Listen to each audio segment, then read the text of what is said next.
Vejamos mais um exemplo de modelação de um sistema mecânico de translação em que vamos chegar a uma equação diferencial primeiro e depois a uma função de transferência. Temos aqui assim duas massas, M1 e M2, ligadas por uma mola, por um amortecedor. Os seus deslocamentos são x1 e x2. E temos aqui assim também dois coeficientes de amortecimento viscoso B1 e B2 que modelam a dissipação de energia que ocorre pelo movimento destas massas, seja por causa de atrito, mesmo que haja aqui assim rodas ou lubrificação, alguma dissipação de energia sempre há de haver. Aplicamos a terceira lei de Newton separadamente a cada uma das massas. Quanto à primeira massa, temos M1 vezes X1, 2 pontos, usamos por aqui assim a dependência do tempo, explicitamente, igual ao somatório de todas as forças aqui aplicadas. Vamos ter 3. Comecemos pela força da mola. Se x1 não variar e x2 aumentar, a mola estica e tem tendência a puxar a massa M1 na direção de x1. Logo escrevo K vezes x2, visto que o aumento de x2 faz aumentar esta aceleração. Se, pelo contrário, a massa 2 não se mover, x2 não tem qualquer variação, e x1 aumentar, a mola é comprimida e tem tendência a empurrar a massa M1 de volta para a posição original. Portanto, eu escrevo x2 menos x1, porque a contribuição de x1 para esta força é claramente negativa.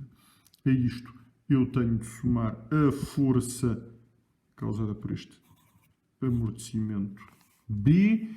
O raciocínio é o mesmo. Se x1 não sofre variação, mas esta massa se desloca na direção de x2, o amortecedor puxa a massa M1, portanto eu escrevo x2 ponto menos x1 ponto, porque se esta não se mover, mas o amortecedor for comprimido pelo deslocamento de M1 na direção de x1, então esta força vai contrariar esse movimento. E, finalmente, eu tenho aqui assim B1, qualquer que seja o movimento de x1, eu vou ter aqui assim uma força que se opõe a ele. Ou seja, vou ter menos B1 vezes x1 ponto. Se x1 aumentar, esta força empurra para este lado. Se x1 diminuir, a força empurra no sentido contrário, é sempre negativo.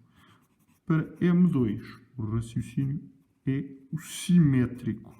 Até escuso de estar a ver o que é que acontece, a massa se é empurrada ou puxada. Eu sei que a força exercida por K nesta massa tem de ser simétrica da força exercida pela mola com a constante K na outra massa.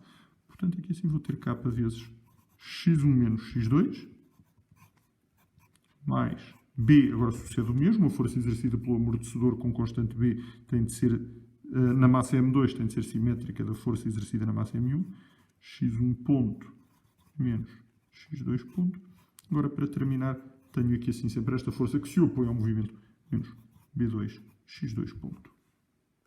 Este sistema de duas equações diferenciais eu agora aplico a transformada de Laplace, assumindo condições iniciais nulas. De outra forma, eu não conseguiria chegar a uma função de transferência. Fico com M1 x1, a maiúscula, designa a transformada de Laplace deste x1, que depende do tempo, vezes s ao quadrado, a segunda derivada transforma-se aqui assim neste monómiozinho, igual a kx2 menos kx1 mais bx2s menos bx1s menos b1x1s. Aqui assim M2, x2s quadrado, a segunda derivada transforma-se em s quadrado, igual a kx1 menos kx2 mais bx1s, a derivada transforma-se em s, menos bx2s menos b2x2s. É agora a altura de pensar qual será a entrada e qual será a saída, porque a equação que vamos querer utilizar depende disso. Se a entrada for x1 e a saída for x2, é irrelevante para a evolução de x2 qual seja a inércia desta massa ou qual seja o atrito que esta massa está a ter ao deslocar-se para a esquerda e para a direita. O que interessa é que x1 é a entrada. x1 já é dado, independentemente da força que tenha sido necessária para mover a massa ou para vencer este atrito.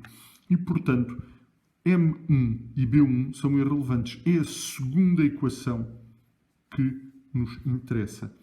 Isto é, devemos resolver esta segunda equação, pondo de um lado todos os termos que têm x2. Ficamos aqui assim com M2 S ao quadrado. Já agora pomos primeiro os termos em S, mais BS, mais B2S, mais K. E deste lado deixamos os termos que têm x1, BS, mais K. E chegamos, portanto, a uma função de transferência que nos dá x2 em função de x1, como sendo BS mais K sobre M2 S ao quadrado mais B2 vezes S mais K. Se, pelo contrário, x2 for a entrada e x1 for a saída, então, para o que vai acontecer à massa M1 é completamente irrelevante qual foi a força que foi necessária para vencer a inércia de M2, este atrito B2. M2 e B2 serão completamente irrelevantes. Nesse caso, eu terei de utilizar antes esta equação, que não envolve nem M2 nem B2. Rearrumando os termos, eu fico aqui assim com x1, M1S ao quadrado, agora é por aqui assim todos os termos dependentes de x1, primeiro estes em S, já agora. BS mais B1S mais K igual a x2 BS mais K. E então tenho a minha função de transferência que me dá x1 como função de x2 igual a BS mais K sobre M1 S ao quadrado mais B mais B1S mais K. Utilizarei esta função de transferência, se esta for a entrada e esta é a saída. Utilizarei esta função de transferência, se esta for a entrada e esta é a saída. E já agora um comentário final. x1 e x2 foram definidos como sendo da esquerda para a direita. Se trocássemos os sinais a ambos, obviamente as funções de transferência não se alterariam.